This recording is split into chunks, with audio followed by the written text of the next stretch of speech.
I wish there was a way to know you are in the good old days before you actually left them.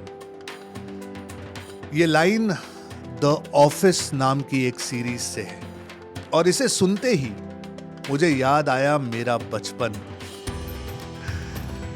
जहां हम बिना किसी tension के खेलते थे लगोरी, लिपा छिपी, गिल्ली डंडा, चोर पुलिस। और जब खेल खेल के थक जाते थे तब हमें मिलता था ठंडा आम पन्ना, अनार का रस या फिर कोई कच्चा अमरूद। वाह, सोचकर ही यादें ताजा हो गई। मजा भी आता था और एक अलग ही सुकून मिलता था। इसी सुकून को, इन यादों को पैकेट में पैक करके देती है द पेपर बोट कंपनी। तो चलिए एक कदम आगे बढ़ाते हैं इस डिजिटल दुनिया की ओर, गहराई में चलकर समझते हैं पेपर बोट का ये सफर।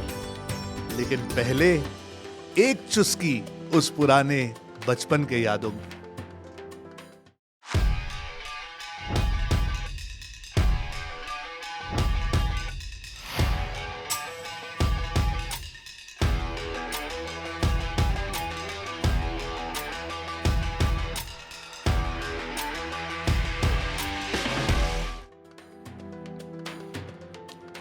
वाह, सुकून और यादें। सुकून और यादें जिनकी मैं अभी बात कर रहा था, इसी ने इंस्पायर किया पेपर बोट कंपनी के फाउंडर्स को। पहले ये फाउंडर्स कोका कोला कंपनी में काम करते थे और तब इन्होंने देखा कोई भी soft drink brand authentic Indian drinks के जैसा नहीं था। तभी 2013 में फाउंडर्स ने ट्रेडिशनल इंडियन ड्रिंक्स को रिवाइव करने का सोचा। उनका मिशन नॉस्टैल्जिया और ऑथेंटिसिटी लेकर आना। फाउंडर्स ने सोचा, let's not build a juice brand, let's build a brand which reflects nostalgia. Nostalgia यानी उदासी। और वहीं से पेपर बोट का कॉन्सेप्ट बना, ड्रिंक्स एंड मेमोरीज।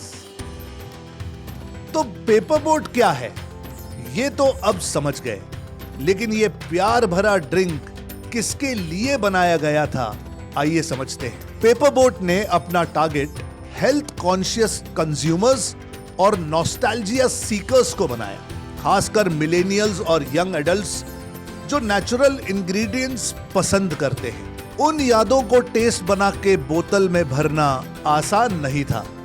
चलिए जानते हैं पेपर बोट ने यह मैजिक कैसे क्रिएट किया। हर फ्लेवर इंडिया के ट्रेडिशन से जुड़ा हुआ है। कोकम, आम पन्ना, आमरस, इमली। और पैकेजिंग बिल्कुल simple pouches, no preservatives, no artificial colours. Packaging भी नॉस्टैल्जिक है। एक्चुअली ऐसा फील देता है जैसे किसी फल को स्क्वीज करके खा रहे हैं जो अब एक पाउच में मिलता है। There every flavor tells a story. Product बना दिल से, लेकिन ब्रांडिंग ने उसे यादों की कहानी बना दिया।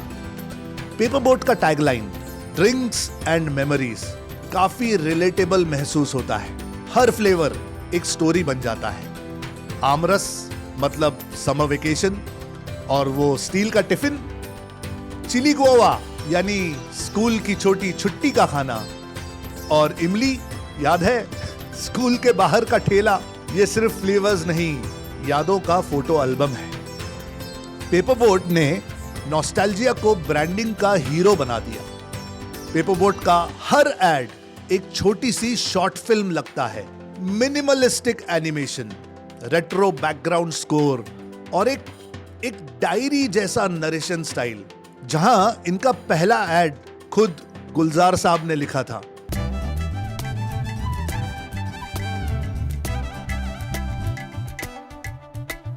बड़े हो गए जब बड़ों ने कहा, ये छोटा है अंदर उतर जाएगा।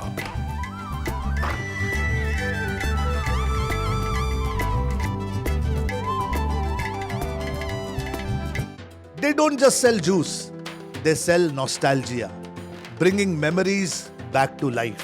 टीवी पे इन्होंने सिर्फ एड्स नहीं दिखाई, इन्होंने यादों की कहानियां सुनाई। लेकिन जैसे ही दुनिया रिमोट से स्मार्टफोन पर शिफ्ट हुई, पेपर बोट ने भी स्टोरी टेलिंग का नया स्टेज चुना, डिजिटल। उनकी वेबसाइट पे एक यूनिक सेक्शन है, द थिंग्स वी डिड या द गेम्स वी प्लेड। आप वहां जाकर याद कर सकते हैं कैसे हमारी जनरेशन टीवी के एंटीना को घुमाकर सिग्नल पकड़ती थी और कैसे पोशम्मा, स्टापू जैसे गेम्स खेलते थे। इवन उनके इंस्टा पे बचपन की यादों के रिलेटेड पोस्ट रहते हैं, targeting nostalgia to the customer. Paperboat ने कूल बनने से ज्यादा रिलेटेबल बनने पर फोकस किया। इसीलिए तो लोग सिर्फ स्क्रॉल नहीं करते, कनेक्ट करते हैं। अगर आप मार्केटिंग सीख रहे हैं या ब्रांड बनाना चाहते हैं तो ये 3 चीजें पेपरबोट से सीख लीजिए। पहला, लेवरेजिंग डिजिटल मार्केटिंग। दूसरा, प्रायोरिटाइज ऑथेंटिसिटी ओवर ट्रेंड्स। और तीसरा, create emotional experiences for the consumer. जब ब्रांड किसी फॉर्म में एक वैल्यू प्रोवाइड करता है तभी वो मार्केट में टिकता है। पेपरबोट सिर्फ एक ड्रिंक नहीं है, ये एक टाइम मशीन है। एक सिप लो और आप वापस उस गली में पहुंच जाते हो जहां आप 8 साल के थे। याद है, कंधे पे स्कूल बैग और हाथ में केवल एक फल। जो ब्रांड सिर्फ सेल नहीं, फील कराती हैं, वही ब्रांड्स टाइमलेस बन जाती हैं। और उनकी एक ही ट्रेड सीक्रेट है, प्रोडक्ट यूज करते समय एक खास एहसास दिलाना। लेकिन एक इंपॉर्टेंट बात समझना जरूरी है, कहानी जितनी भी इमोशनल हो, सेल्स बढ़ाने के लिए प्रोडक्ट में भी उतना ही दम होना चाहिए। जब नॉस्टैल्जिया से डिजिटल में जगह बना ली तो अगला कदम था बदलते जमाने के साथ खुद को भी बदलना। आइए अब देखते हैं पेपरबोट ने कैसे नए दौर के हिसाब से अपना टेस्ट, अपनी सोच और अपनी स्ट्रैटेजी बदली। 2019 के बाद जब कोविड आया, आउट ऑफ होम कंजम्पशन 70% तक गिर गया। एयरपोर्ट्स बंद हो गए तो airport stalls, hotels, restaurants, cafes, उनकी पार्टनरशिप्स, सब कुछ हो गया ठप। पेपरबोट का मॉडल भी शेक हो गया, लेकिन इन्होंने तुरंत अडेप्ट किया। ऑनलाइन D2C चैनल खोल दिया, Amazon पर फ्लैगशिप स्टोर लॉन्च किया और पैकेजिंग को बल्क पैक्स में बदला। थोड़ा सा मैसेज भी चेंज किया। इमोशन से ब्रांड बनता है, पर अडेप्टेशन से ब्रांड टिकता है। इन्होंने टैगलाइन बनाई, स्टे होम, सिप मेमोरीज। अब बात करते हैं इन्फ्लुएंसर एंगल की। पेपरबोट ने कभी भी टिपिकल कोलैब कल्चर फॉलो नहीं किया।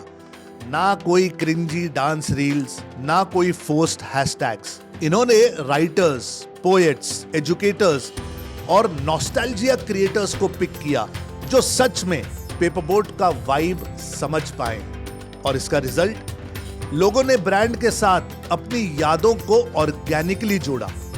UGC यानी यूजर जनरेटेड कंटेंट ही इनका बेस्ट मार्केटिंग टूल बन गया।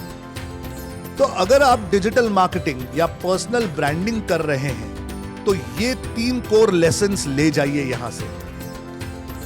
Pick an emotion, own it. 10 चीजों के बारे में बात मत कीजिए, एक फीलिंग डेवलप कीजिए और सब कुछ उसके अराउंड बिल्ड कीजिए। जैसे Paperboat is equal to nostalgia. Design experience, not just content. Music, visuals, packaging, ये सब कुछ यूज कीजिए to create a multi sensory memory. And most importantly, let people tell your story. UGC, emotional reviews and even influencer authenticity, ये सब मिलकर बनता है एक पावरफुल सोशल प्रूफ। ध्यान दीजिएगा, people don't remember ads, they remember how you made them feel. Paperboat ने वो दरवाजा खोला जहां हम सब वापस जाकर बिना टिकट के, बिना टाइम मशीन के, अपने बचपन को फील कर पाते हैं। ध्यान दीजिएगा, if your brand can invoke an emotion in someone, they will never forget you. चलिए, उम्मीद करता हूं पेपरबोट की एक कहानी तो आप समझ गए। अब ऐसे ही बाकी ब्रांड्स की मार्केटिंग कैंपेन्स को डिटेल में समझने के लिए डिजिटल आजादी से जुड़े रहिए और याद रखिए, in the digital world those who connect convert.